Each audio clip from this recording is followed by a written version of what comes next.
Баршаңызға қайырлы күн.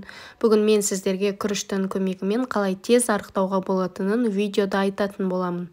Видеоны аяғына дейін көріп, менің каналыма тіркелулеріңізді сұраймын. Күріш тойымды дәмді әрі пайдалы тағамның бірі.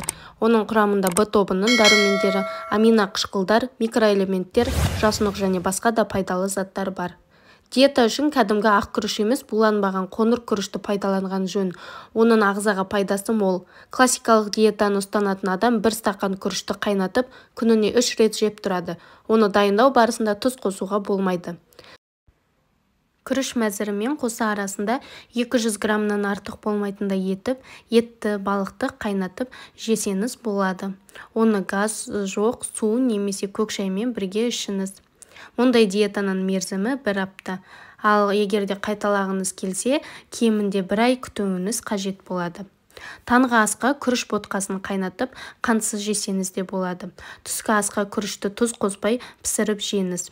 Екінші күні қайтадан 1 стақан күріш қайнатып жеңіз. Таңертең аш қарынға күріш жеп алып, одан кейін 2-3 сағат ештеңе жемеңіз. Түскі асқа майлы емес, қайнатылған ет немесе балық жеуіңізге болады. Ал кешке ет немесе балық қосылған көкөніс салатын жасап, жүрек жалғап алыңыз. Сонымен қатар әртүрлі сорпа жасап тамақтануға болады. Үшінші күні жоғарыда аталған мәзірді қайталауыңыз қажет болады.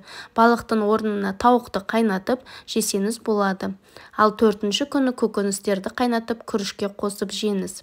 5-ші күні бірнеше рет көкөніс салатын дайындап жеңіз. 6-ші күні күрішке етті қайнатып қосып тамақтаныңыз. Ал 7-ші күні күріштен басқа ештеңе жеуге болмайды. Диета кезінде үнемі газы жоқ суды молынан ішуіңіз қажет болады. Күріш диетасын ұстанатын болсаңыз, дәрумендер жайлы ұмытпаңыз. Мейлінше жиі көкөніс салаттары мен жеміс-жидек жеп тұруыңыз қажет болады. Менің видеом сіздерге пайдалы болды деген сенімдемін. Егер видео ұнаса, лайк басып, комментарий жазуды ұмытпаңыздар.